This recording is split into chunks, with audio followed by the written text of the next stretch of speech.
रीट मुख्य परीक्षा 2025-2026 के अंदर आयोजित होगी, जिसके अंदर हम लेवल 1 और लेवल 2 के अंदर जो उसका सिलेबस है उसके अंदर एक टॉपिक दे रखा है इंफॉर्मेशन टेक्नोलॉजी, यानी सूचना प्रौद्योगिकी।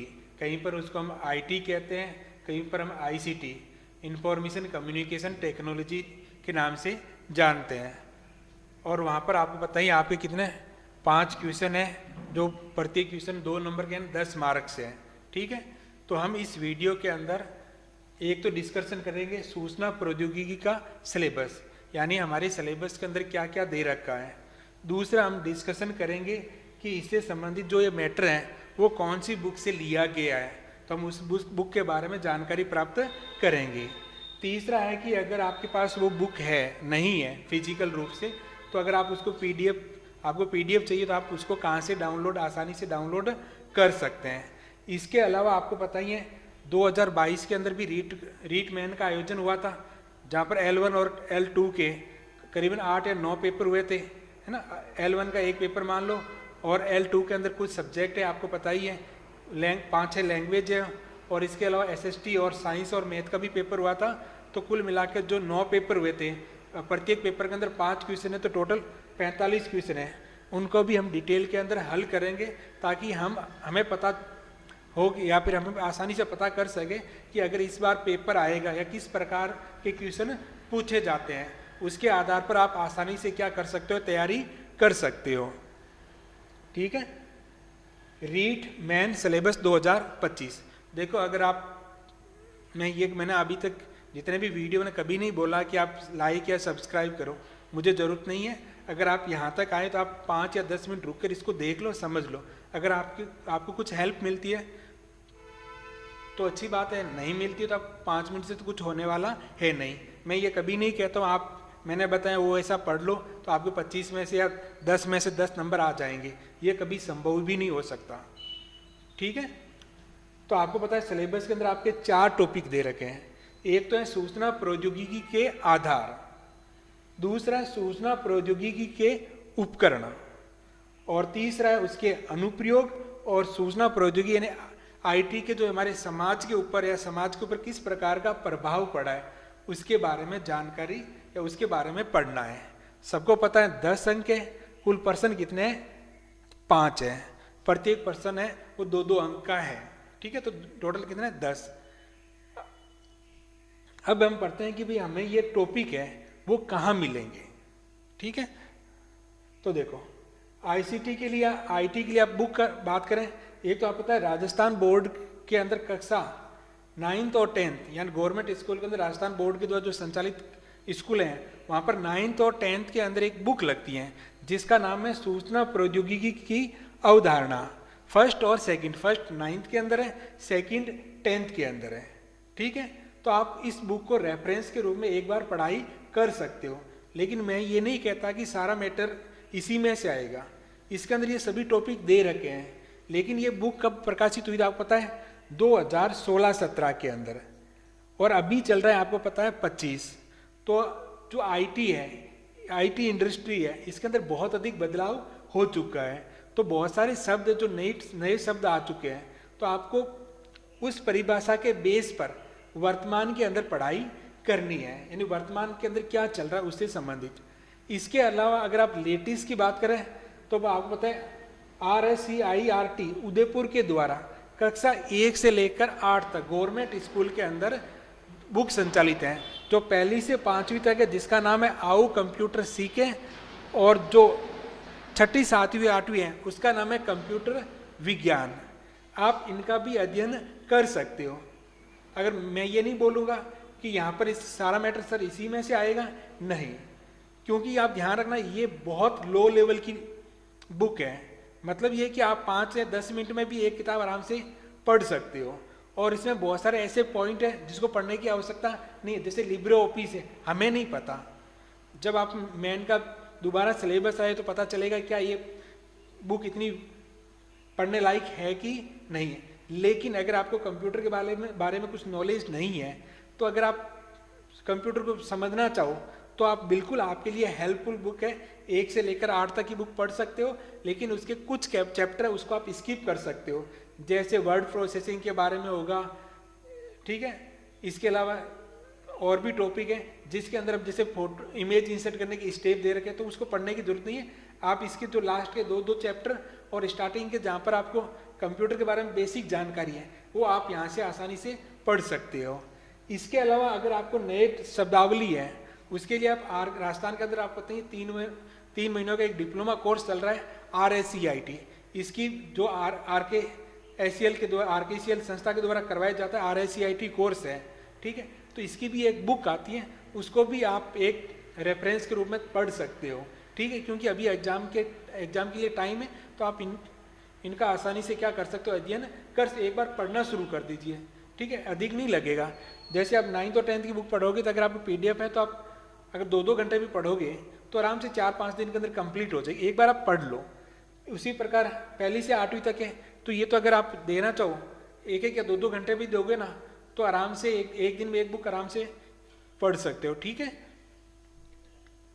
अब पूछोगे सर ये बुक हमें कहाँ पर मिलेगी, तो देखो इस बुक की जब PDF की बात करें, यानी इस बुक की PDF हम कहाँ से डाउनलोड करें। अगर आप 9th और 10th की बात करें तो ये आपको राजस्थान बोर्ड की जो ऑफिशियल साइट है वहाँ पर इन दोनों बुक की PDF आसानी से मिल जाएगी, ठीक है। 9th की भी मिल जाएगी और 10th की भी मिल जाएगी। आपको कुछ तो नहीं करना, आपको सर्च करना, जैसे मैं यहाँ पर लिख लेता हूँ RBSC और आगे लिख लेना बुक, और इसको गूगल के अंदर सर्च करना, जो पहला ही लिंक बुक लिखा हुआ आएगा उस पर क्लिक करना और स्क्रॉल करके नीचे जाना, क्योंकि ऊपर जो बुक दे रही है वो NCERT को फॉलो कर रही है। नीचे लिखा हुआ होगा राजस्थान बोर्ड के द्वारा संचालित बुक, वहाँ पर आप पहली या दूसरा ही लिंक आपको इसका मिल जाएगा, सूचना प्रौद्योगिकी की अवधारणा। 9th का भी मिल जाएगा और 10th की बुक वहाँ से आप आसानी से डाउनलोड कर सकते हो। अगर आप बात करें RSCIRT उदयपुर के द्वारा संचालित 1 से 8वीं तक, तो इस किताब की जो PDF का लिंक है मैं इसी वीडियो के डिस्क्रिप्शन के अंदर या कमेंट सेक्शन के अंदर इसको पिन कर दूंगा, तो वहाँ से आप आसानी से डाउनलोड कर लेना। बस बात याद रखना कि आप 2 या 3 महीनों के बाद में देखो तो हो सकता है मैं वहाँ लिंक हटा दूँ। वजह है कि आप किसी भी बुक को इस तरह शेयर नहीं कर सकते हैं, क्योंकि ये कॉपीराइट का मामला आता है, ठीक है। जब आप सूचना प्रौद्योगिकी के जो सामाजिक प्रभाव वो टॉपिक पढ़ोगे ना, तो वहाँ पर इसमें डिटेल में समझाया गया है कि आप इस प्रकार किसी भी बुक की PDF नहीं बना सकते, नहीं इसको किसी प्रकार से शेयर कर सकते हो, क्योंकि हमारे पास ये बुक की जो PDF है वो ऑफिशियली लिंक से ही आया हुआ है, तो मैं वही लिंक शेयर करूँगा। क्योंकि जब हमारे स्कूल के अंदर किताब नहीं आई थी तो फिर हमें पढ़ाने के लिए मटेरियल रूप में ये PDF उपलब्ध करवाई थी। अगला देखो, अगर हम क्लास 9 की बुक की बात करें तो इसके अंदर कुल आपको पता 8 चैप्टर है, जिसके अंदर पहला और दूसरा चैप्टर है। पहला और दूसरा चैप्टर, वो आपका जो पहला पॉइंट है कौन सा इसमें ना आपका ये सूचना प्रौद्योगिकी के आधार, सूचना प्रौद्योगिकी के आधार, जिसके अंदर आपको कंप्यूटर की जो बेसिक जानकारी है, यानी कंप्यूटर के प्रकार हैं, हार्डवेयर क्या होता है, सॉफ्टवेयर क्या होता है, प्रिंटर क्या है, जो कंप्यूटर की basic knowledge, input output device क्या है, मेमोरी क्या है, उन सब की जानकारी आपको इन 2 चैप्टर के अंदर आसानी पहले और दूसरे चैप्टर के अंदर मिल जाएगी। बस इसको थोड़ा सा अपडेट कर लेना। जैसे इसमें सुपर कंप्यूटर है तो आपको ये देख लेना वर्तमान के अंदर कौन से सुपर कंप्यूटर, सबसे तेज सुपर कंप्यूटर वर्तमान के अंदर कौन सा है, अगर कोई भारत में भी कोई नया सुपर कंप्यूटर तो बना है कि नहीं है, अगर बना है तो उसका क्या नाम, ये जानकारी आपको यहाँ से प्राप्त हो जाएगी। इसके अलावा जो दूसरा पॉइंट है सूचना प्रौद्योगिकी के जो टूल्स हैं, देखो सूचना प्रौद्योगिकी मतलब क्या होता है, संचार, सूचनाओं का आदान प्रदान। सूचनाओं का आदान प्रदान करने के लिए हम किसका इस्तेमाल करेंगे, सिंपल सी बात, इंटरनेट या नेटवर्क का, ठीक है। तो इंटरनेट और नेटवर्क से संबंधित जो जानकारी है वो आपको इन 2 चैप्टर के अंदर आसानी से मिल जाएगी। इसके अलावा जो सूचना के कंप्यूटर जो बेसिक जानकारी है, जिसमें आपको माइक्रोसॉफ्ट विंडो और माइक्रोसॉफ्ट ऑफिस की भी होनी चाहिए, लेकिन मैं चाहूँगा कि आप इनकी जानकारी यहाँ से मत पढ़ाई करें।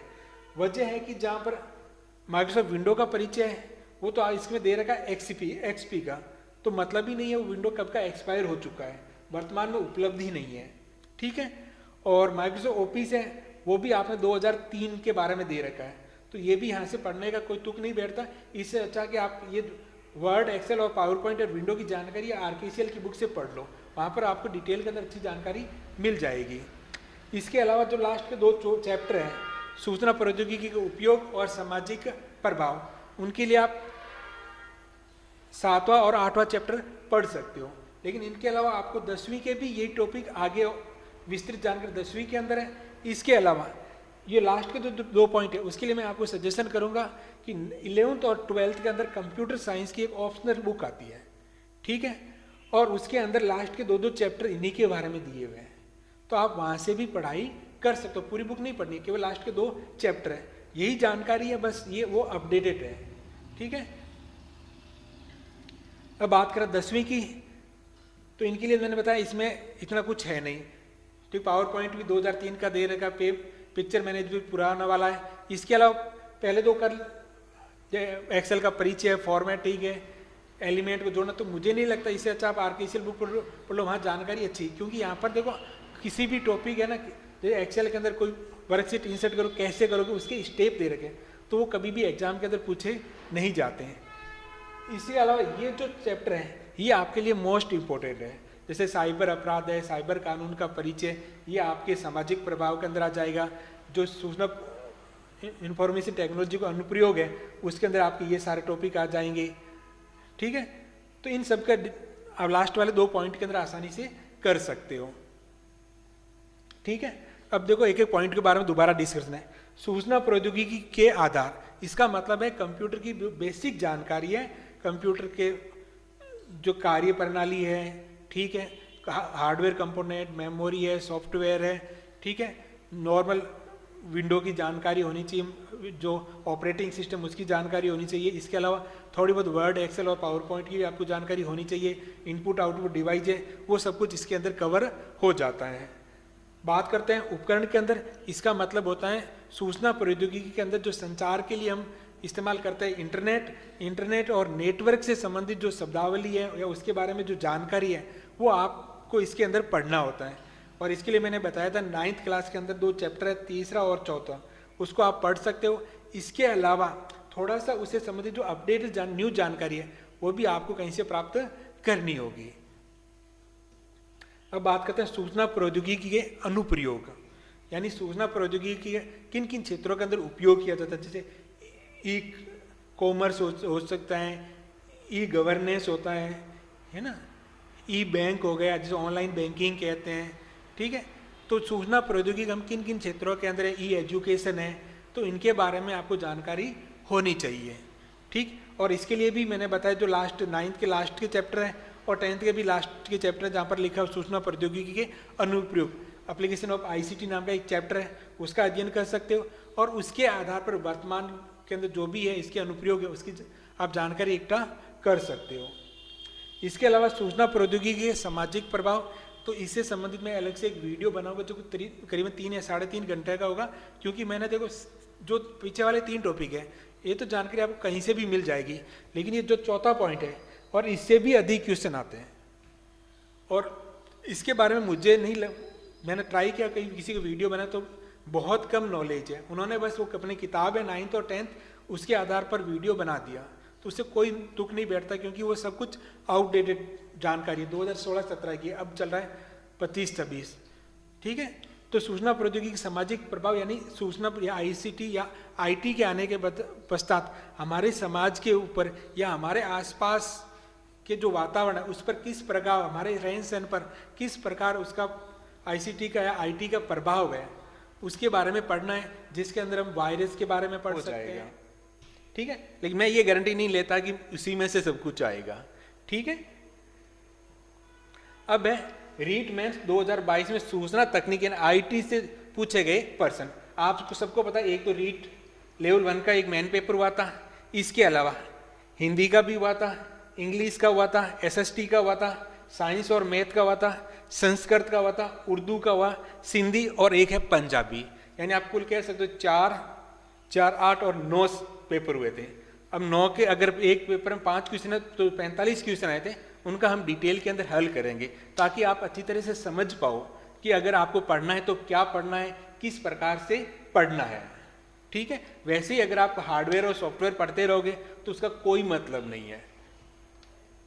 अब देखो जो पहला क्वेश्चन आया था जो आपके रीट एल लेवल 1 के अंदर, तो वो था कि Lumi is example of computer, यानी लूमी एग्जाम्पल है, लूमी कंप्यूटर का एक उदाहरण है, यानी किस प्रकार के कंप्यूटर का उदाहरण है। पहला देखो ऑप्शन है एम्बेडेड, तो इसका मतलब होता है ऐसे कंप्यूटर जिसका इस्तेमाल किसी मशीन के अंदर किया जाता है। जैसे आपको ऑटो पायलट मोड होता है, तो होता होती है, या ऑटो ड्राइविंग मोड है, तो एक गाड़ी मशीन है, उसके अंदर हम कंप्यूटर का इस्तेमाल करें तो उसको कहते हैं। अगला है सुपर कंप्यूटर, लैपटॉप और स्वयं सेल्फ डिस्ट्रक्शन। तो इसमें अगर बात करें तो सही आंसर है सुपर कंप्यूटर। लूमी क्या है? Super computer. क्या है? Super computer. सही आंसर क्या है? बी।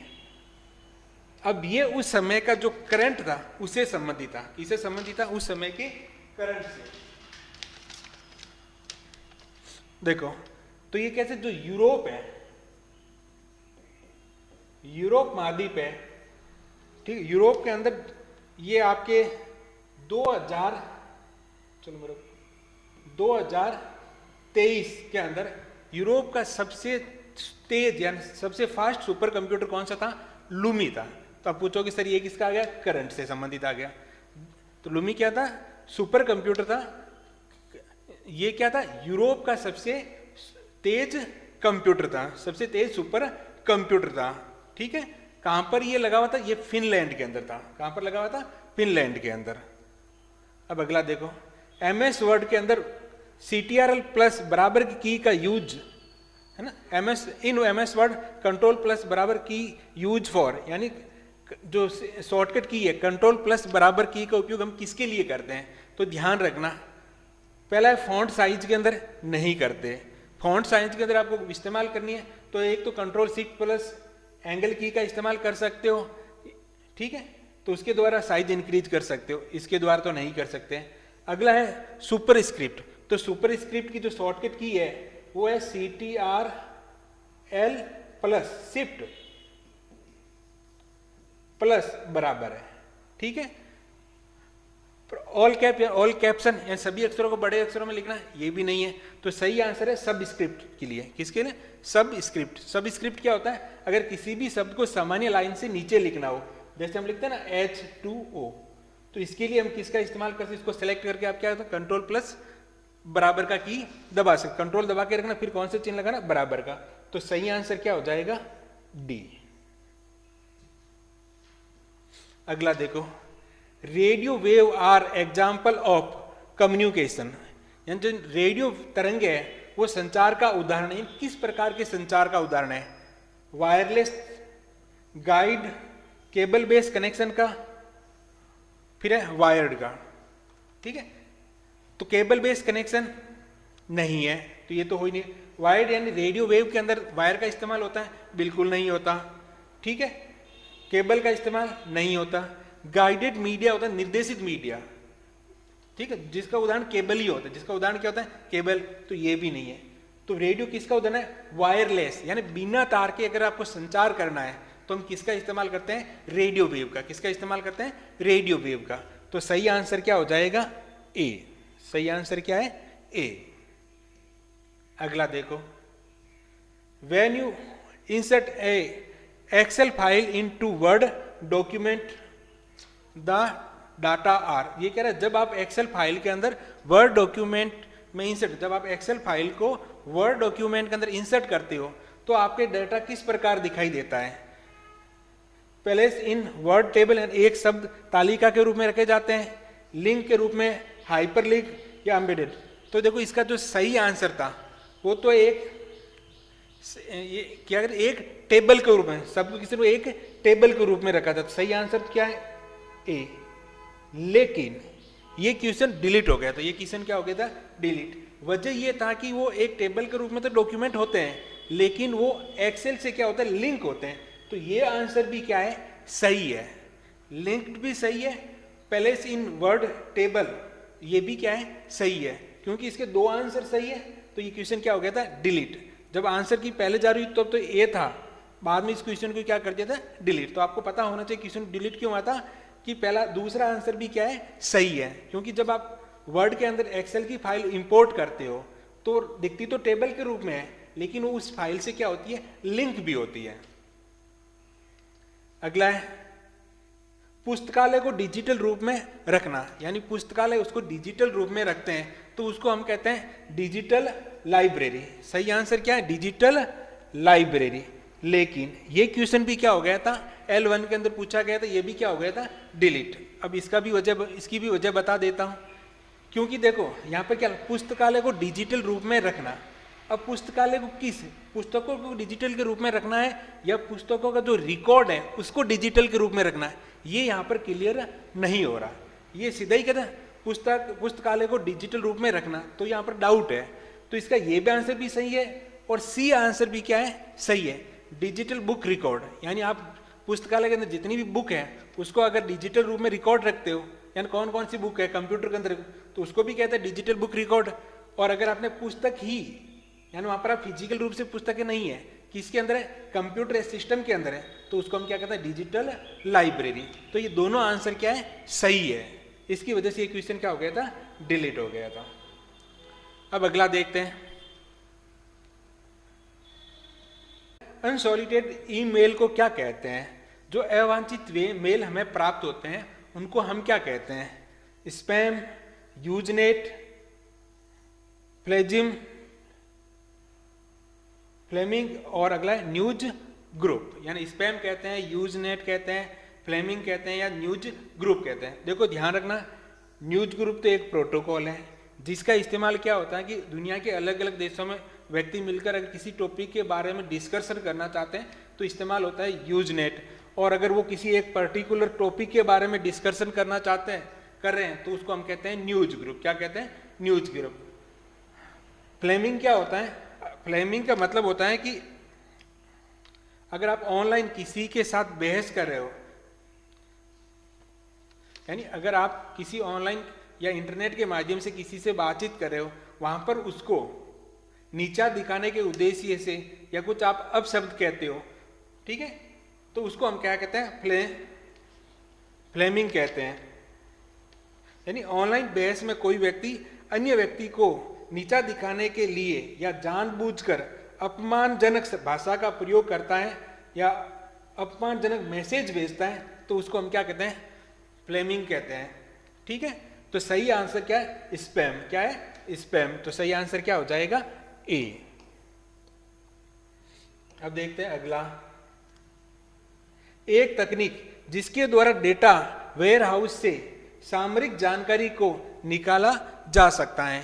यानी आपके पास डेटा वेयर हाउस का मतलब है वहां पर बहुत अधिक जानकारी है, तो आप किस तकनीक के द्वारा वहां से जो आप स्टैटिक या कोई इंफॉर्मेशन है वो प्राप्त करते हो, तो उस तकनीक को हम क्या कहते हैं। देखो, डेटाबेस का मतलब तो क्या हुआ, जहां पर डेटा रखा हुआ है, जहां पर डेटा, उसको डेटाबेसेस कहते हैं। डेटा वेयर हाउस का मतलब है जहां बहुत अधिक जानकारी पड़ी है। ठीक है, डेटा सपोर्ट सिस्टम का मतलब है कि डेटा को रखने के लिए, सपोर्ट के लिए हम जो सिस्टम है उसको कहते हैं। तो इसका सही आंसर है डेटा माइनिंग। ठीक है, बहुत बड़े डेटा में से जो आपको आवश्यक जानकारी या जो सामरिक जानकारी अगर आपको प्राप्त करनी है तो उसको हम कहते हैं डेटा माइनिंग। क्या कहते हैं, डेटा माइनिंग, है ना।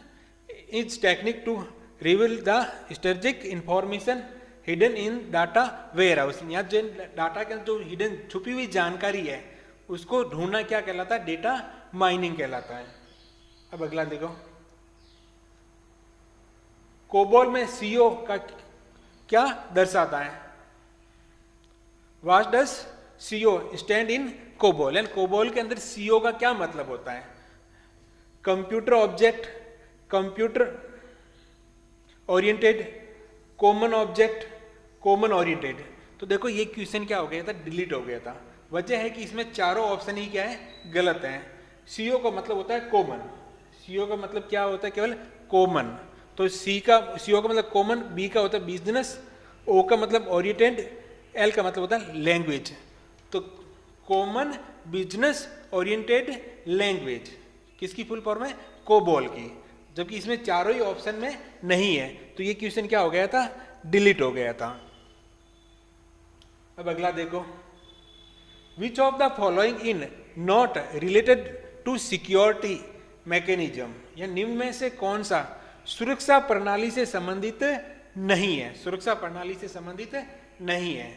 तो देखो अगर इसकी बात करें, एनक्रिप्शन, डिस्क्रिप्शन और डिजिटल सिग्नेचर, तो ये देखो तीनों ही सुरक्षा प्रणाली से संबंधित हैं। ई कैश, ठीक है, तो इसमें अगर गलत की बात करें तो कौन सा है, डी।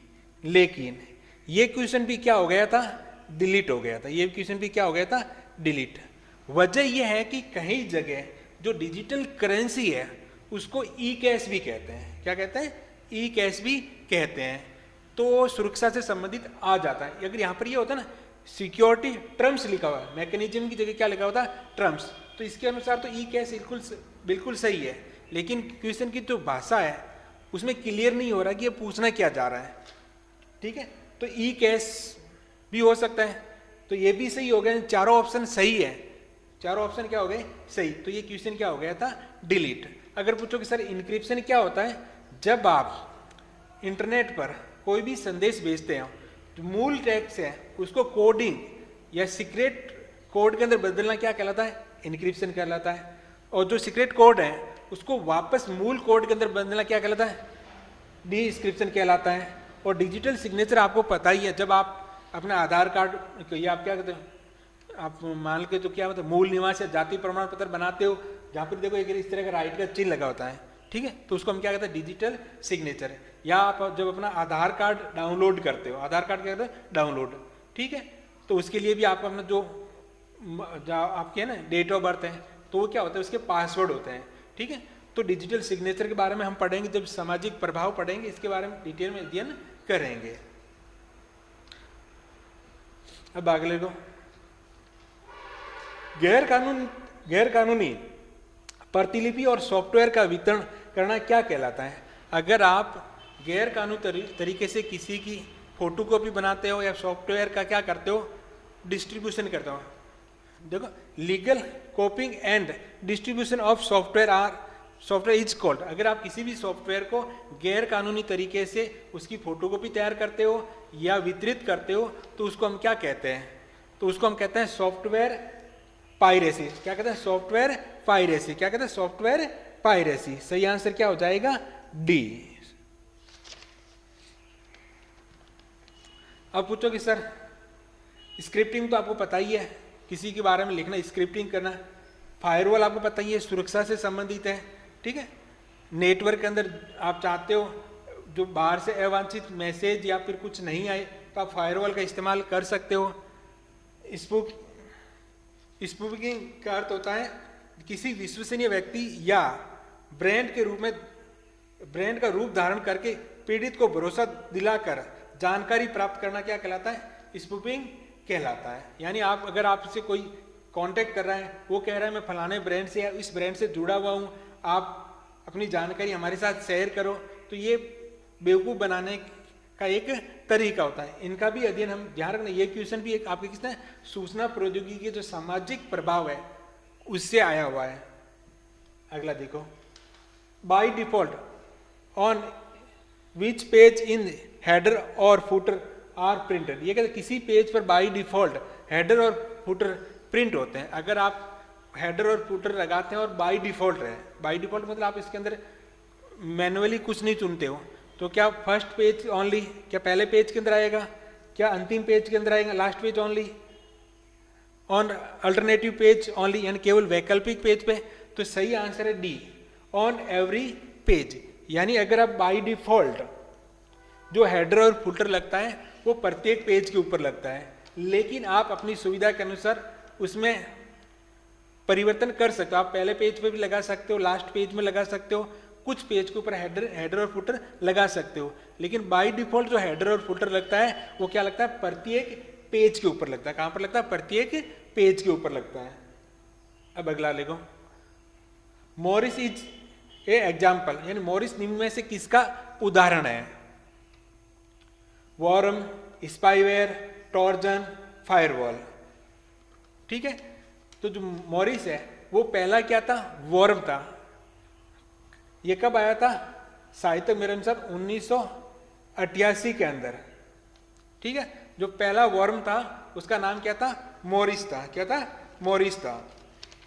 ठीक है। अब पूछोगे सर वर्म क्या होता है, तो वर्म ऐसे कंप्यूटर प्रोग्राम होते हैं जो अपने आप अपनी प्रतिलिपि बना लेते हैं, यानी अपने आप क्या बना, अपनी प्रतिलिपि। जैसे अगर आपका कंप्यूटर है वो वर्म से ग्रसित हो जाता है तो वो जो सॉफ्टवेयर है वो अपनी क्या प्रतिलिपि बनाता रहेगा, जिससे मेमोरी फिल हो जाएगी इस सॉफ्टवेयर के द्वारा। ठीक है। तो आपका कंप्यूटर क्या हो जाता है, स्लो हो जाता है। ठीक है। तो वर्म मोरिस क्या है, वर्म का एक प्रकार है। अब पूछोगे सर ये भी सामाजिक सूचना प्रौद्योगिकी सामाजिक प्रभाव है, जहां पर आपको मैलिसिस सॉफ्टवेयर या मेलवेयर सॉफ्टवेयर के बारे में जानकारी है, तो उसका एक प्रकार है। अगला है प्रत्यूष सुपर कंप्यूटर की गति है, तो उसकी गति कितनी है, 6.8 pf। पी का मतलब है पेंटा बाइट, एफ का मतलब होता है फ्लॉप्स। आपको पता है कंप्यूटर की जो स्पीड है, ठीक है ना, जो सुपर कंप्यूटर है उसकी स्पीड किस में मापी थी, फ्लॉप्स से मापी थी। जो आपके ये छोटे वाले माइक्रो कंप्यूटर है उसकी नापी है मिलियन इंस्ट्रक्शन पर सेकंड, मिलियन इंस्ट्रक्शन पर सेकंड के अंदर। अब पूछोगे सर ये ध्यान रखना, ये जनवरी 2018 के अंदर, जनवरी 2018 के अंदर पुणे के अंदर भारत का सबसे तेज सुपर कंप्यूटर है, जिसको कब सार्वजनिक से प्रतिपादित या उपयोग में लेना शुरू किया, कब किया था, जनवरी 2018 के अंदर। भारत का जो सबसे तेज सुपर कंप्यूटर है उसका नाम क्या है, प्रत्यूष है, जिसकी स्पीड कितनी है 6.8 pf, यानी पेंटाबाइट फ्लॉप्स। ठीक है। और एक पेंटाबाइट के अंदर ध्यान रखना कितने होते हैं, 1024 TB। और आपको पता ही है 1 TB के अंदर 1024 GB डाटा होते हैं। तो आप देख लो कितना फास्ट कंप्यूटर था। ठीक है। तो ध्यान रखना प्रत्यूष भारत का सबसे तेज सुपर कंप्यूटर है और इसकी स्पीड कितनी है 6.8 pf। पी का मतलब पेंटाबाइट, एफ का मतलब है फ्लॉप्स, क्योंकि सुपर कंप्यूटर की स्पीड किस में मापी जाती है, फ्लॉप्स में मापी जाती है।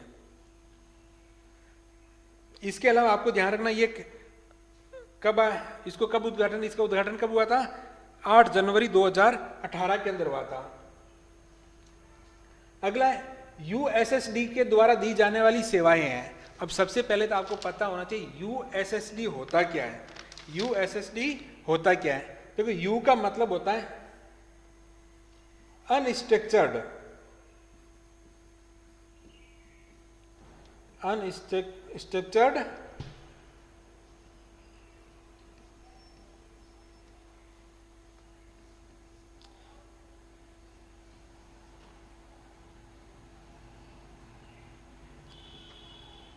अनस्ट्रक्चर्ड सप्लीमेंट्री सर्विस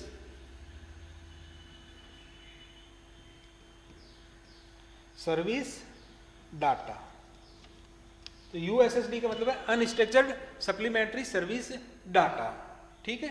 तो पूछोगे कहां पर, आप लोगों ने कई बार मोबाइल के अंदर जो आप कोड डालते हो, जो या तो किसी हैज से शुरू होते हैं या फिर स्टार से शुरू होते हैं, तो उसको हम क्या कहते हैं, उस कोड को हम क्या कहते हैं, यूएसएसडी कोड कहते हैं। कौन सा कहते हैं, यूएसएसडी कोड कहते हैं। ठीक है। जिसको हम कहते हैं अनस्ट्रक्चर्ड सप्लीमेंट्री सर्विस डाटा। तो इनकी खासियत क्या होती है, ये केवल टेक्स्ट मैसेज के रूप में होते हैं। किसके रूप में जानकारी को प्राप्त कर सकते हैं, टेक्स्ट मैसेज के रूप में। और इनका इस्तेमाल कहाँ पर आपको पता ही है, बैंकिंग के अंदर। ठीक है। तो आप यूएसएसडी कर सकते हैं, मोबाइल फोन के अंदर बैलेंस की जानकारी है, उन सब के अंदर हम किसका इस्तेमाल करते हैं, यूएसएसडी कोड का इस्तेमाल कर सकते हैं। तो यहाँ पर ये यूएसएसडी कोड के द्वारा दी जाने वाली एम पिन चेंज कर सकते हैं। तो अगर आपके हैज या फिर आप देखना डबल लाइन है क्या, बैंकिंग का पता कर लेना।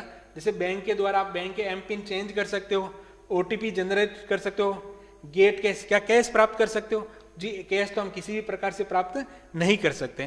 तो यूएसएसडी जो अनस्ट्रक्चर्ड सप्लीमेंट्री सर्विस डेटा है उसके द्वारा आप तो एम पिन जनरेट कर सकते हो, चेंज कर सकते हो, बिल्कुल सही है। और ओटीपी जनरेट होता है, ये भी बात क्या बिल्कुल सही है। तो इसका सही आंसर है 1 और 2, यानी कौन सा है, बी। ठीक है। तो याद रह जाएगा यूएसएसडी क्या होता है? अनस्ट्रक्चर्ड सप्लीमेंट्री सर्विस डाटा है, यानी जो आप टेक्स्ट मैसेज के रूप में करते हो, काम करते हो ना,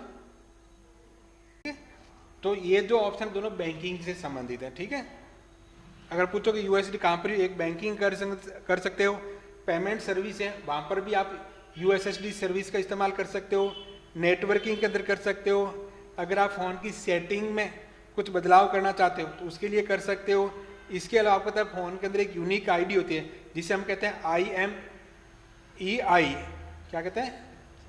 IMEI। अगर इसका जो एक डिजिटल यूनिक कोड होता है उसका पता करने के लिए भी आप इसका इस्तेमाल कर सकते हो।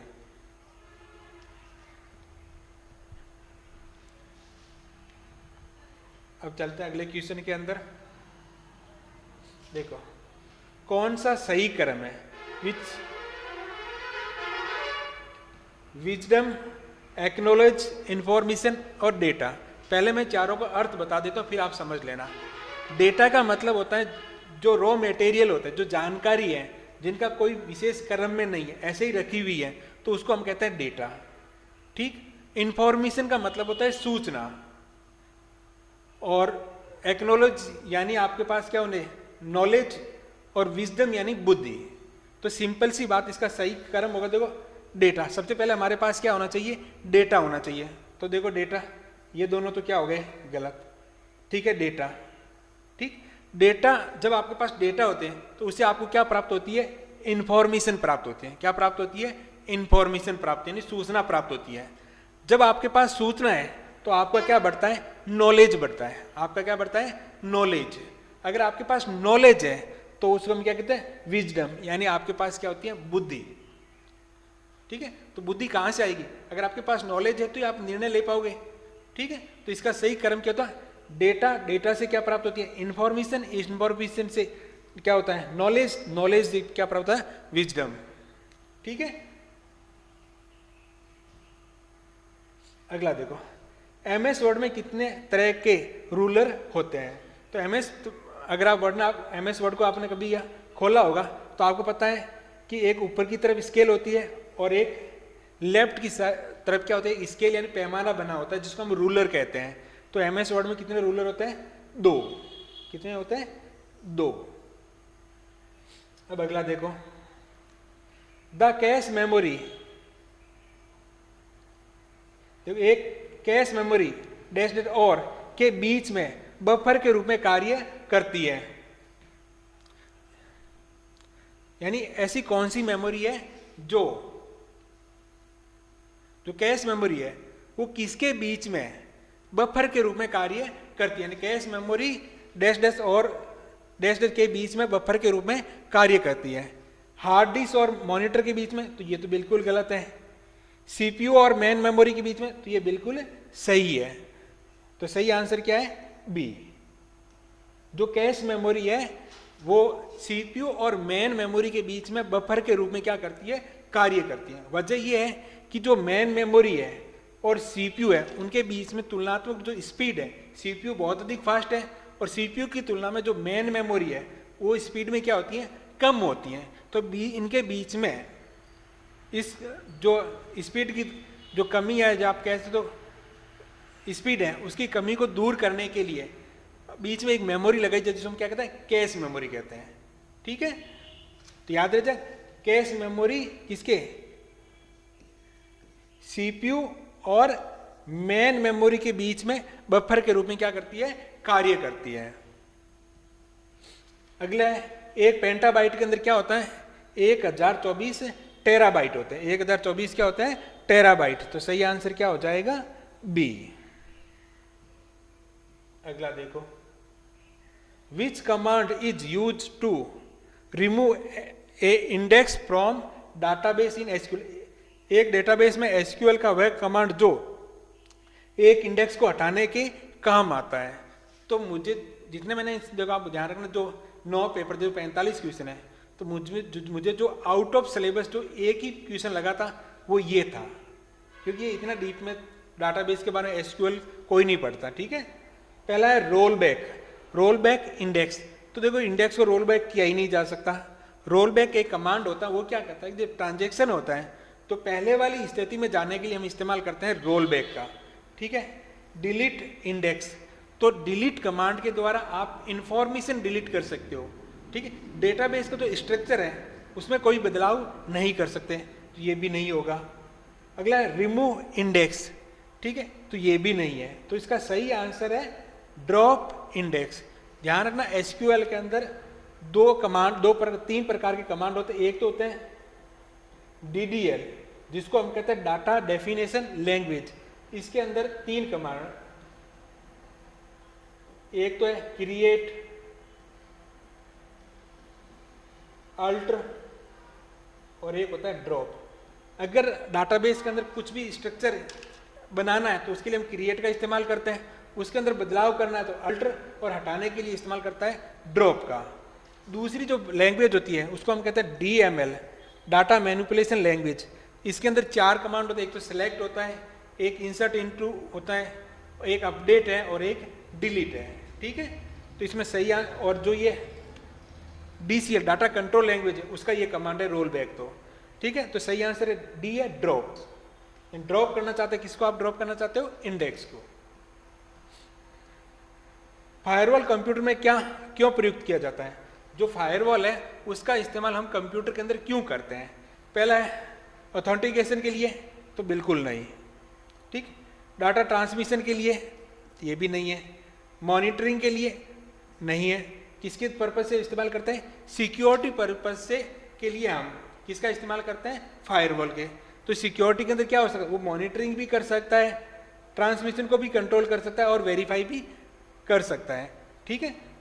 तो सही आंसर क्या है? सिक्योरिटी। हम फायरवॉल का इस्तेमाल क्यों? हम चाहते हैं कि हमारे नेटवर्क के अंदर अवांछित मेल या अवांछित जो डेटा है वो हमारे कंप्यूटर या हमारे नेटवर्क के अंदर नहीं आए, तो हम उसके बीच में क्या लगाते हैं? फायरवॉल लगाते हैं। तो उसका रीजन होता है सिक्योरिटी। रीजन क्या है? सिक्योरिटी। सही आंसर क्या है? D. Which of the following is disadvantage of open source software? निम्न में से कौन सा ओपन सोर्स सॉफ्टवेयर का नुकसान है? पहला, इट इज कस्टमाइजेबल, यानी इस प्रकार के जो ओपन सोर्स सॉफ्टवेयर उसको आप कस्टमाइज किया जा सकता है, तो ये देखो नुकसान है, ये तो बेनिफिट है। हाई क्वालिटी सॉफ्टवेयर है, उच्च क्वालिटी गुणवत्ता वाले सॉफ्टवेयर होते हैं, ये भी बात सही है, इसमें डिसएडवांटेज वाली कोई बात नहीं है। इस प्रकार के जो ओपन सोर्स सॉफ्टवेयर वो फ्री में उपलब्ध होते हैं, तो ये भी एडवांटेज है, डिसएडवांटेज नहीं है। लेकिन इसमें ये है, इसमें त्रुटि हो सकती है क्योंकि इससे गंभीरता से जांचा नहीं जाता। क्योंकि देखो बच्चे ओपन सोर्स होते हैं, ठीक है, यानी तो इसको इतनी गंभीरता से सॉफ्टवेयर को नहीं लिया जाता, इसे अच्छी प्रकार से जांच नहीं की जाती है, तो इसके सिक्योरिटी रीजन से हम कह सकते हैं इसमें त्रुटि हो सकती है क्योंकि इसे गंभीरता से जांच नहीं की जाती। तो सही आंसर क्या हो जाएगा? डी, ठीक है। इसके अलावा जो 1, 2 और 3 ए, बी और सी है, ये इसके डिसएडवांटेज नहीं है, एडवांटेज यानी इसके लाभ है। अगला, विच ऑफ द फॉलोइंग 8, निम्न में से कौन सा विकेंद्रीय डिजिटल मुद्रा है? The following decentralize digital currency है, यानी इनमें से ऐसी कौन सी करेंसी है जो विकेंद्रीय यानी एक जगह पर नहीं है? देखो यूरो, तो यूरोप की आपको पता करेंसी है, तो वहाँ पे यूरोप का जो भी बैंक हो उसको अपने रुपए वो आरबीआई के अंदर आते हैं, ठीक है। डिजिटल डॉलर है, वो भी डिसेंट्रलाइज नहीं है। बिटकॉइन है, तो बिटकॉइन को एक जगह नहीं रखा जाता, वो अलग अलग जगह है, ठीक है, एक चैन के रूप में होते हैं। जो डिसेंट्रलाइज जो करेंसी है उसको वो कौन सी है? बिटकॉइन। सही आंसर क्या है? सी है, ठीक है। यानी डिसेंट्रलाइज का अर्थ है जिसका जो करेंसी एक जगह पर नहीं है, ये फिक्स नहीं है, तो वो कौन सी नहीं है? बिटकॉइन है। Which of the following media access control technique use in bus and tree? बस और ट्री में प्रयुक्त होने वाली मीडिया एक्सेस कंट्रोल तकनीक कौन सी है? तो इसके अंदर देखो टोकन रिंग का इस्तेमाल होता है, किसके अंदर? रिंग टोपोलॉजी के अंदर है। मैक का मतलब था मीडिया एक्सेस कंट्रोल, ठीक है, जो तो एड्रेस है उसको रिप्रेजेंट करता है। CSMA, तो ये जो ट्रांसमिशन के अंदर बस के अंदर जब ट्रांसमिशन करते हैं, सूचना करते हैं, तो उसके अंदर जो त्रुटि होती है टेक्निक है, एरर को दूर करने की क्या तकनीक है, तो इसके कौन सी सही है? टोकन बस। टोकन बस क्या होते हैं? जैसे बस टोपोलॉजी है जिसके अंदर मान लो एक डिवाइस ए बी, एक मिनट रुको, मान लो ए बी सी कंप्यूटर है, ये बस टोपोलॉजी के द्वारा जुड़े हुए हैं, जिसे फिर इसमें क्या बनता है? सी से वापस किसको जोड़ दिया जाता है? ए, जिसको हम क्या कहते हैं? टोकन बस। ठीक है, तो सही आंसर क्या है? डी। ठीक है, अगर ये पूछोगे तो ये क्वेश्चन आपको आसानी से, इसका आंसर 9th क्लास की बुक है जो मैंने बताया, जो बीच वाले नेटवर्क और इंटरनेट से संबंधित 2 चैप्टर वहां पर आसानी से मिल जाएगा। अगला, वर्चुअल रियलिटी की शुरुआत किस व्यक्ति ने की थी? तो इसका सही आंसर है जॉन लेनियर। सही आंसर क्या है? ए। अब वर्चुअल रियलिटी क्या होता है? अगर आप जैसे कोई वीडियो गेम खेलते हो तो वो क्या होता है? Virtual reality. ठीक, जिसको VR हैंडसेट कहते हैं, या फिर जो 3D मूवी देखते हो, जो चश्मा लगा कर देखते हो, उसको हम क्या कहते हैं? Virtual reality. अगला, फोन लाइन और मोडेम की सहायता से इंटरनेट कनेक्शन जोड़ना क्या कहलाता है? फाइबर ऑप्टिकल, डिश, डिजिटल, उसको हम कहते हैं डायल अप। अगर आप फोन लाइन और मोडेम की सहायता से इंटरनेट कनेक्शन लेते हो तो उसको हम कहते हैं डायल अप कनेक्शन। किस प्रकार का कहते हैं? डायल अप कनेक्शन, जिसके अंदर एक यूनिक मोबाइल नंबर होता है, उसके द्वारा इंटरनेट की सुविधा उपलब्ध करवाई जाती है, तो इसको हम कहते हैं डायल अप कनेक्शन। इसके अलावा निम्नलिखित में से कौन सा e wallet app HDFC bank है उसके द्वारा पेश किया गया था? तो देखो, पेटीएम आपको पता है अलग से एक कंपनी है, तो ये तो हो ही सकता है। भीम UPI आपको पता है भारत सरकार, national payment corporation of India के द्वारा लॉन्च किया गया है। फोन पे आपको पता ही है, ये तो अलग से, फोन पे, गूगल पे, पेटीएम, ये तो आपको पता ही है, ये किसी पर्टिकुलर बैंक की तो है नहीं। तो सही आंसर क्या हो गया? जेप, पे जेप। तो सही आंसर क्या है? सी। ठीक है, तो अब ये किसका क्वेश्चन हो गया? सूचना प्रौद्योगिकी के अनुप्रयोग, जहां पर हमने बताया ई करेंसी या डिजिटल करेंसी, तो इसका आंसर है, उससे संबंधित ये क्वेश्चन है। अगला, बिटकॉइन वॉलेट की कब जारी किया गया था? तो ये जारी किया गया था 2009 के अंदर। बिटकॉइन कब आया था? 2009 के अंदर आया था। अगला देखते हैं, गणितीय भाषा में तालिका एंड टेबल कहलाती है। तो गणित के अंदर जो आप तालिका टेबल होती है ना, उसको हम कंप्यूटर के अंदर क्या कहते हैं? रिलेशन कहते हैं। क्या कहते हैं? Relation. In mathematical terms table is related in, and table को हम क्या कहते हैं? रिलेशन कहते हैं। क्या कहते हैं? रिलेशन। अब पूछो कि सर डोमेन क्या होता है, एट्रीब्यूट क्या होता है और टपल क्या होता है? देखो, ये एक टेबल है, ठीक है, जिसके अंदर कुछ कॉलम है, कुछ क्या बने हुए? कॉलम है, ठीक। तो इस पूरी टेबल को तो हम कहते हैं रिलेशन। क्या कहते हैं? रिलेशन। मान लो इसके अंदर हमने लिखा सीरियल नंबर, जो आपको 1 2 3 लिखा हुआ है, ये नंबर है, यानी टेबल के अंदर किस प्रकार या कॉलम के अंदर किस प्रकार की वैल्यू होगी, तो उसको हम कहते हैं डोमेन। उसको हम क्या कहते हैं? डोमेन। यानी नंबर है, एक अंक है, कोई डेट है, तो उसको हम क्या कहते हैं? डोमेन। क्योंकि मान के चलो एस नेम है, मान लो क्लास है, सब्जेक्ट है, तो ये टेबल का नाम तो क्या हो गया? स्टूडेंट। टेबल का नाम क्या है? स्टूडेंट। तो स्टूडेंट तो क्या होगी? रिलेशन। टेबल का नाम की स्टूडेंट हो गया रिलेशन। उसके क्या गुण है? तो एस नेम है, स्टूडेंट नेम हो गया, SR नंबर है, क्लास है, सब्जेक्ट है, तो ये उसके क्या हो जाते हैं? एट्रीब्यूट। और टपल कहते हैं पंक्ति को। जब इसके अंदर आप जानकारी लिखते हो इसको हम क्या कहते हैं? टपल। याद रह जाएगा। टेबल को कहते हैं रिलेशन के अंदर। टेबल के जो कॉलम का नाम होता है उसको हम कहते हैं एट्रीब्यूट। कॉलम के अंदर किस प्रकार की वैल्यू है उसको हम कहते हैं डोमेन। और जो पंक्ति है उसको हम क्या कहते हैं? टपल कहते हैं। क्योंकि इसने टेबल के बारे में पूछा तो टेबल को हम क्या कहते हैं? रिलेशन। सही आंसर क्या हो जाएगा? ए। अगला देखो, जब डेटा डिवाइस ए से बी को संचारित किया जाता है तो हेडर ए की 5वीं सतह पर जाता है जिसे बी की सतह प्राप्त होती है। यानी when data is transmit from device A, जब आप डाटा ए डिवाइस से कोई डाटा ट्रांसफर करते हो कि कहाँ पर? डिवाइस बी पर। अगर कोई हेडर है वो ए लेयर पर है, तो वो बी पर कहाँ पर होगा, एक ध्यान रखना, जो डेटा ट्रांसमिट हो टीसीपी आईपी या ओएसआई मॉडल है उसके अनुसार जो डेटा एक डिवाइस के अंदर ट्रेवल करता है वो 7 लेयर के अंदर करता है। जो सबसे ऊपर की तरफ होती है उसको हम कहते हैं एप्लीकेशन लेयर, ठीक, उसके नीचे होती है प्रेजेंटेशन लेयर, उसके नीचे होती है सेशन लेयर, उसके नीचे होती है ट्रांसपोर्ट लेयर, और उसके नीचे होती है नेटवर्क लेयर, उसके नीचे होती है डेटा लिंक लेयर, और उसके नीचे होती है फिजिकल लेयर। अब काउंट यहां से हो, देखो ये 1 नंबर, 2 नंबर, 3 नंबर, 4 और 5, यानी डिवाइस ए के अंदर जो सेशन लेयर है 5 नंबर की लेयर है, तो डिवाइस बी के अंदर भी कहां पर होगी 5 नंबर लेयर पे, और 5 नंबर पे लेयर पे कौन सी है, सेशन लेयर। तो सही आंसर क्या हो जाएगा, ए। ठीक है, ये कह रहा है कि एक डिवाइस जो 7 लेयर है, क्योंकि आपको पता है ओएसआई मॉडल के अंदर कितनी लेयर होती है, 7 लेयर होती है।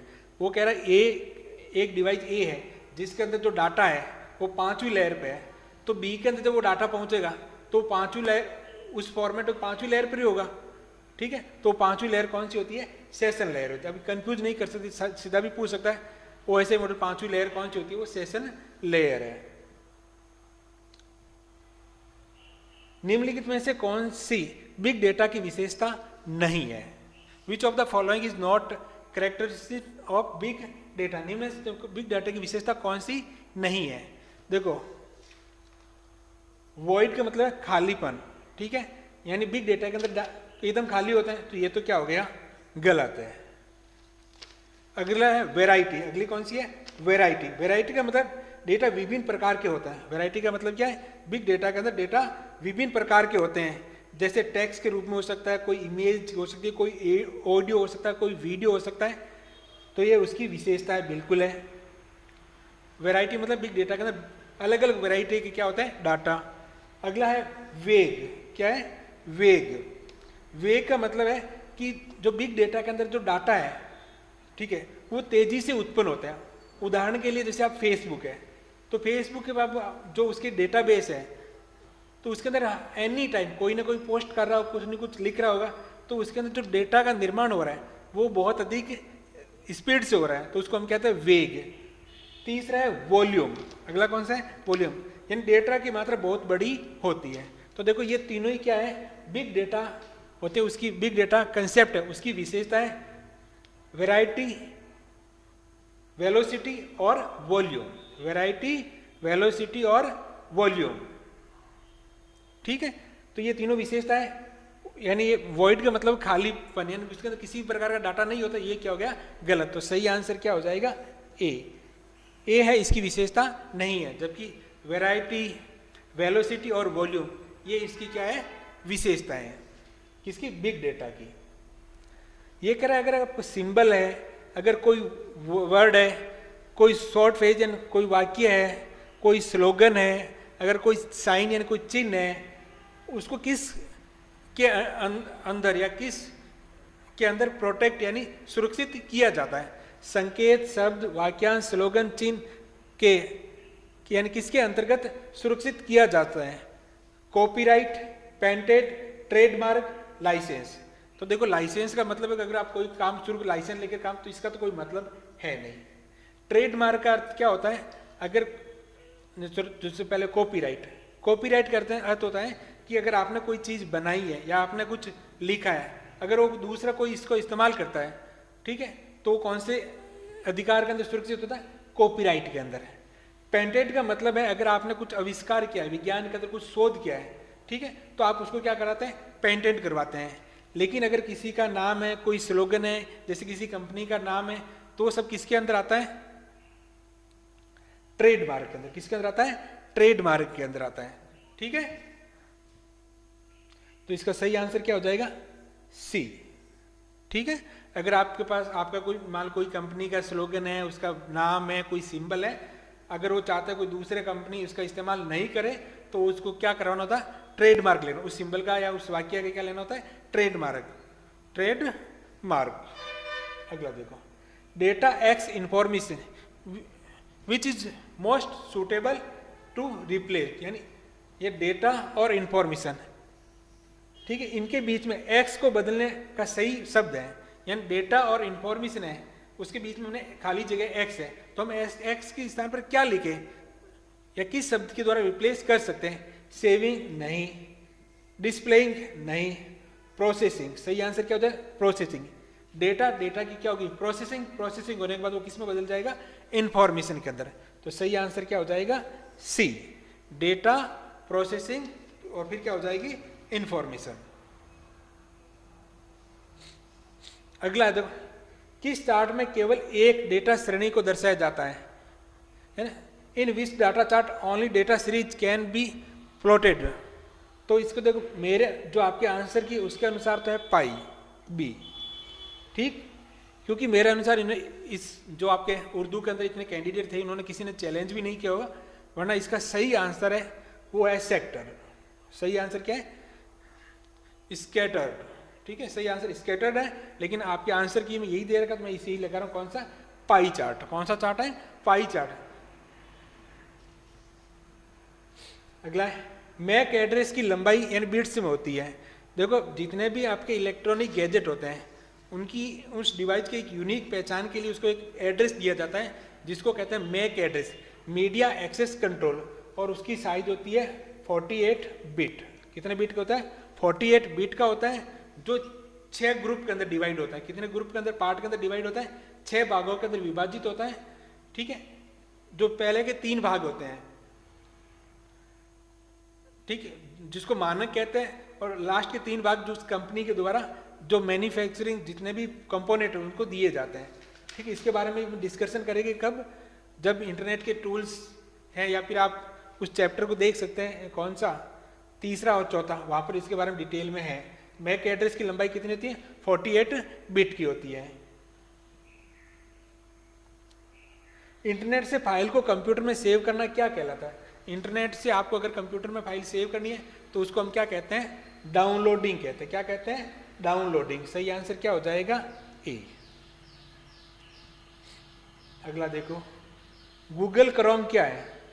तो गूगल क्रोम एक आइकन, एक वेब ब्राउजर, एक फाइल मैनेजर या विंडोज प्रोग्राम। तो गूगल क्रोम क्या है? एक वेब ब्राउजर है, जिसका इस्तेमाल इंटरनेट पर वेब पेज देखने के लिए या वेब पेज को प्रदर्शित करने के लिए हम जिस एप्लीकेशन का इस्तेमाल करते हैं ना, उसको कहते हैं वेब ब्राउजर। और गूगल भी क्या है? गूगल क्रोम भी क्या है? एक वेब ब्राउजर है। तो सही आंसर क्या हो जाएगा? बी। अगला देखो, total bit use by the IPv6 address. In IPv6 address है, उसके अंदर कितने बिट का यूज किया जाता है? 128 बिट का। IPv6 कितने बिट का एड्रेस होता है? 128 बिट का होता है। तो सही आंसर क्या हो जाएगा? सी। ठीक है, और V4 होता है वो 32 बिट का होता है। जावा निम्न में से क्या है? यानी जावा क्या है? मशीनी language, compiler, high level language या असेंबलर। ठीक है, कंपाइलर और असेंबलर ये तो क्या है? लैंग्वेज ट्रांसलेटर है। ठीक है, तो इसको छोड़ दो। अब बात करें, मशीनी लैंग्वेज है एक उच्च स्तरीय लैंग्वेज यानी हाई लेवल लैंग्वेज है। जो मशीनी लैंग्वेज है, जिसको हम कहते हैं निम्न स्तरीय लो लेवल लैंग्वेज कहते हैं, तो ये तो है ही नहीं। तो जावा कैसी है? हाई लेवल लैंग्वेज है। सही आंसर क्या हो जाएगा? सी। बस इसमें आप याद रख सकते हो, जो लो लेवल लैंग्वेज है उसके अंदर केवल 2 ही लैंग्वेज, एक तो मशीनी लैंग्वेज शामिल की जाती है और एक असेंबली लैंग्वेज, जिसको हम निम्न स्तरीय या लो लेवल लैंग्वेज कहते हैं। इसके अलावा कंप्यूटर की जितनी भी लैंग्वेज है वो सब कौन सी है? हाई लेवल लैंग्वेज है। Is new name of Facebook, यानी फेसबुक का नया नाम क्या है? तो फेसबुक का नया नाम क्या है? मेटा। क्या है? मेटा। जो फेसबुक की जो पेरेंट्स कंपनी है, पहले फेसबुक था, अब उसका नाम क्या हो गया है? मेटा हो गया। तो सही आंसर क्या हो जाएगा? बी। अब ये देखो ना, ये सब उस एग्जाम के आसपास जो नाम से जो करंट की क्वेश्चन है।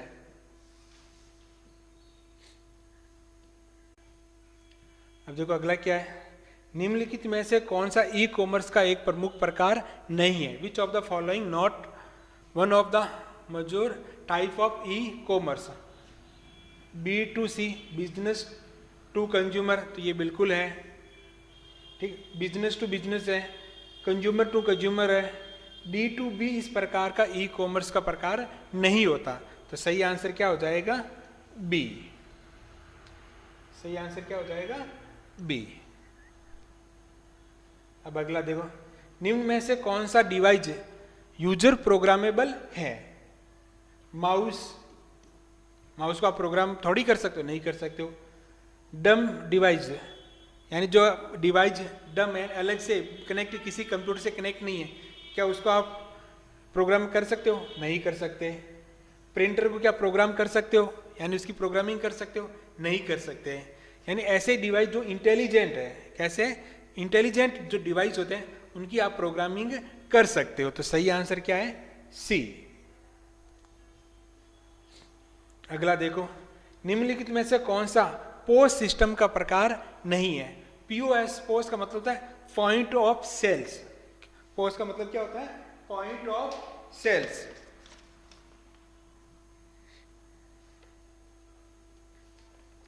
ठीक है, तो पहला है, अगर हम देखो, मैं देखो, अगर क्लाउड पोस्ट की बात करें, क्लाउड पोस्ट का मतलब होता है कि जो बहुत सारी व्यापारिक जो वेबसाइटें होती हैं, जैसे आप खरीदारी करने हो, जैसे अमेजोन पे जाते हो, फ्लिपकार्ट पे, ये साइटें कहाँ पर रखी होती है? क्लाउड के ऊपर रखी होती है, जिसके द्वारा आप क्या करते हो? तो खरीदारी कर सकते हो। तो ये पोस्ट का एक प्रकार है, पॉइंट ऑफ सेल्स, यानी जहाँ पर आप जाकर कुछ खरीदारी करते हो। तो अगर कोई भी साइट काम सर्वर पर रखी जाती है, सर्वर का मतलब क्लाउड के ऊपर, तो ये है बिल्कुल सही है। मोबाइल पोस्ट का मतलब ये होता है, कई बार आप बड़े मॉल में जाते हो तो वहाँ पर एक जो मोबाइल है उससे बड़े जो आप जो कंडक्टर आप टिकट काटने वाला जो डिवाइस होता है, उस प्रकार का डिवाइस जो होती है उसमें पूरी डिस्प्ले लगी होती है। वहाँ पर आपको जो भी सामान खरीदना है उसको सिलेक्ट करके आप सीधा खरीद सकते हो, जिसको तो मोबाइल पोस्ट कहते हैं। अगला टर्मिनल पोस्ट, जिसके अंदर आप जो पेमेंट करने के लिए जो कार्ड को सेव करते हो, स्वेप करते हो ना कार्ड के द्वारा स्वेप करके खरीदारी करते हो। तो ये देखो, क्लाउड पोस्ट, मोबाइल पोस्ट और टर्मिनल पोस्ट, ये तो पोस्ट के प्रकार है। यानी डेटा पोस्ट नाम का कुछ नहीं होता, डेटा पोस्ट नाम से कुछ नहीं होता। तो सही आंसर क्या हो जाएगा? ए। आगे समझे? क्लाउड पोस्ट का मतलब है कि आप पोस्ट का पॉइंट ऑफ सेल्स, जहां आप खरीदारी करते हो, ठीक है, या कुछ बेचते हो। तो क्लाउड का मतलब है बहुत सारी ई कॉमर्स साइट है जो क्लाउड पर रखी होती है, जहां से आप खरीदारी करते हो। मोबाइल पोस्ट कहते हैं, मोबाइल के अंदर आपको जो भी प्रोडक्ट है उसकी वो शो होगा, वहां से आप कोई भी प्रोडक्ट सिलेक्ट करके खरीदारी कर सकते हो, यानी ऐसा पॉइंट जहां से आप सेल्स यानी खरीदारी कुछ करते हो। टर्मिनल पोस्ट का मतलब होता है जहां पर आप कार्ड स्वेप करके काम करते हो, ठीक है। अगला, निम्न में से कौन सा मुख्यतः ई कॉमर्स के मुख्य तीन चरणों में विचारणीय नहीं है? यानी ई कॉमर्स के अंदर जिनको कंसीडर नहीं करते हैं। पहला देखो, इनोवेशन। अगर आप ई कॉमर्स के अंदर कुछ करना चाहते हो व्यापार, तो इनोवेशन तो आपको करना ही पड़ेगा। साइट के अंदर लगातार आपको क्या करना है? सुधार करना है। री इनोवेशन और कंसोलिडेशन, तो ये तीनों तो उसके प्रकार है। प्रिवेजेशन, अगला प्रिज वर्सन, तो ये इसका मतलब होता है कि हम क्या, हमें वहां पर सुरक्षित या संरक्षण करना होता है ई कॉमर्स के अंदर, तो इससे मतलब कोई नहीं होता है। इनोवेशन करना होता है, री इनोवेशन करना होता है और कंसोलिडेशन होता है, ठीक है। तो ये इस प्रकार की शब्दावली या चरण पर विचार नहीं किया जाता। तो सही आंसर क्या हो जाएगा? बी, ठीक है। अब लास्ट वाला, तो देखो ये वैसे तो जो SST मैन के अंदर था, मेरे अनुसार इसका कंप्यूटर से संबंधित नहीं है, फिर भी देख लेते हैं। जोखिमपूर्ण अपशिष्ट के स्रोत हैं, तो इसका सही आंसर देखो, बैटरीज है, अगर बहुत अधिक पेंट है और सॉल्वेंट्स है, तो ये क्या होता है? ऐसे अपशिष्ट है जिसका निस्तारण नहीं कर सकते। तो सही आंसर है ये। इसके अलावा जानवर है, गोबर है, पौधे, इनका क्या जो इसके अपशिष्ट है, इसका तो अपना प्रकृति का अपना निस्तारण हो ही जाता है, ठीक है। बैक्टीरिया है, पत्ते, पेड़ों की पत्तियां हैं, पशु कचरा है, कीटनाशक है, ठीक है। तो इसका तो निस्तारण करने की आवश्यकता नहीं होती है। लेकिन ये बैटरीज है, पेंट्स है, सॉल्वेंट्स है, ये कुछ ऐसे पदार्थ होते हैं जिसका निस्तारण हम नहीं कर पाते। तो सही आंसर क्या हो जाएगा? बी, ठीक है। तो हमने इस वीडियो का डिस्कशन किया, पीछे जो क्वेश्चन आए उनके बारे में। तो अब जब भी आप पढ़ाई करो तो इस क्वेश्चन को एक बार देख लो, जो आप 45 किस प्रकार के क्वेश्चन पूछे गए हैं उसके आधार पर आप अध्ययन कर सकते हैं। ठीक है, अगर आप यहाँ तक पहुँच गए हैं तो मैं आपके लिए एक वादा करता हूँ कि मैं कंटिन्यू वीडियो तो नहीं बना सकता।